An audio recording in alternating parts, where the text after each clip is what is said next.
Welcome to Simply Liminal. My name is Stacy. This is my daily 2-card reading for Wednesday, December 27th, 2023. Welcome. I believe that liminal spaces are sort of a mystical transition space where we can really be open to learning. I love liminal spaces. I think the dusk and the dawn are the two most beautiful physical times during the day, just simply gorgeous. But you find liminal spaces also in doorways, gateways, pathways, places that are leading you from one place to another place. And I think that Oracle cards can help bring you to that liminal space where we learn. And I think that Oracle and Tarot cards can do it in a simple way that kind of gives us an understanding, either by the deck or the messages or the artwork, that helps you understand those messages for the day. So I've been called to do a 2-card reading. And I think 2 is a number that represents both balance and harmony. And I think that works great with the reading style that I've been directed by my spirit guides to do, which is to look at the energy and the focus of the day. So the energy is basically the energy that's coming at us from the universe, from our world, from forces around us. And then the focus is our effort, our intention, our response that we direct back at the energy of the day. The deck I'm using is the Urban Crow Oracle by MJ Cullinane. We've been using this deck all week. When I decided to do this, I really wanted to look at a deck for a week at a time, so we could get an idea of more of the cards, how it flows with in and out of every day.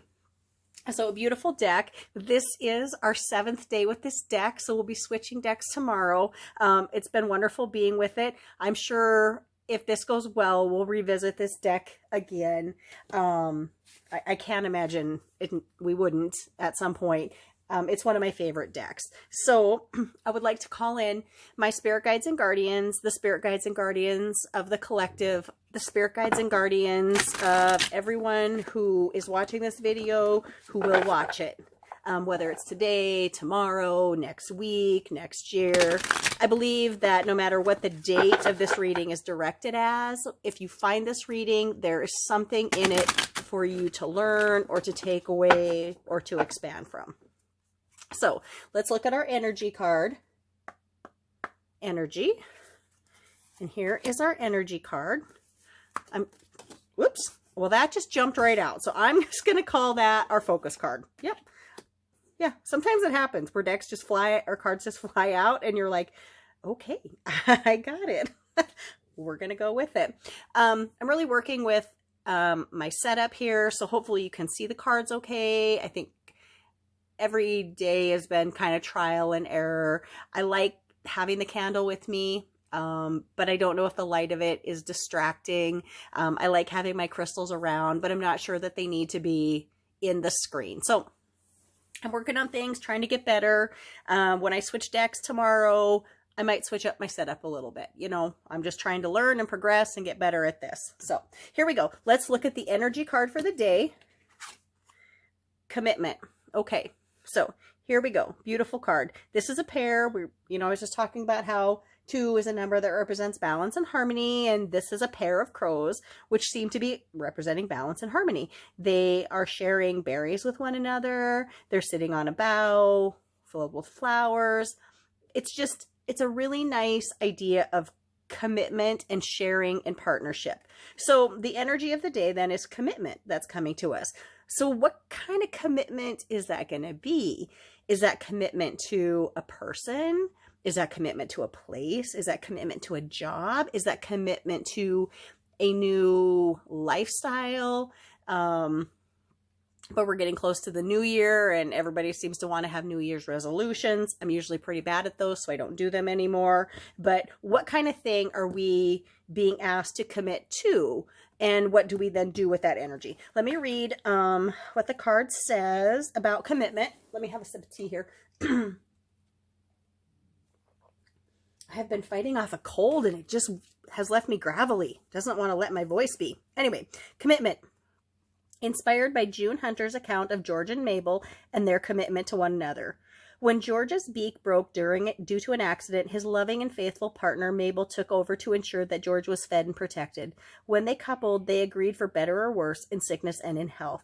This loving pair remains committed. This card asks that you examine areas where you are committed. Are you ready to put in the work as needed? So that's a deep question. Like, what do you want to be committed to? And are you able to put in all the energy and all the focus and all the love and attention and caring that it needs? Because, I mean, Mabel's obviously doing that for George. And that is a beautiful, beautiful thing. Okay, so let's look at the focus card for the day, and maybe it'll tell us a little bit about what that commitment is and how we should face it. Fear. Here we go. That's interesting. Yeah, fear. Because I tell you what, I don't know about you, but I have a fear of commitment. And I think that I'm not alone in that. And I'm not just talking about fear of relationships, fear of transitions, fear of releasing things. That's scary to me, certainly, and maybe for you as well. I mean, I think that it's probably, there's a lot of fear in making commitments. Like, are you making the right choice? How long am I stuck in this decision if it goes wrong? Maybe even a fear that it's going to be so right that it's scary. Life is funny and complicated. Okay, so another beautiful card here. We have one crow sitting on a scarecrow, some crows behind on power lines. What's going on with this crow? Why is he hanging out alone over here and not with all the rest of the crows on the power line? Maybe there's something he fears in this. Maybe he fears being with a group and would rather be alone. I don't know. Let's see what the card tells us. Fear.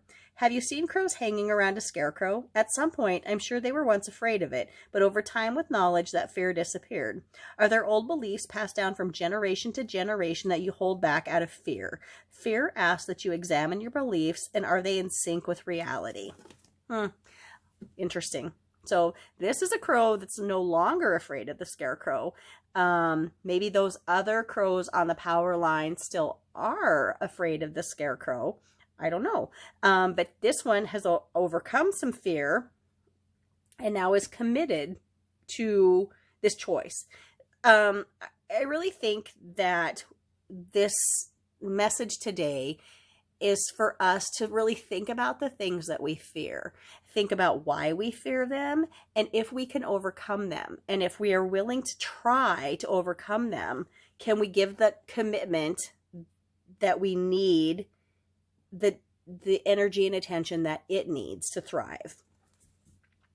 So that's kind of deep. I thought this was going to be sort of a, ooh, la, la, la, la, la, very soft and warm and fuzzy. But then we get this idea that, you know, there are things to fear and we need to look at them and we need to decide if we're willing to overcome that or not to gain what we need from them. So I hope you found this reading helpful or connected with it in some way. I would love to hear any comments that you have, if you found the reading helpful, if you found this deck helpful, if you've enjoyed these readings or this reading. I would really appreciate a like to help my video reach more people. I have really enjoyed these 7 days with the crow, the Urban Crow Oracle. When I come back at you tomorrow, we're going to have a different deck, maybe a little bit different setup. I really appreciate your time. Thank you for visiting Simply Liminal with me. My name is Stacy. Have a nice day.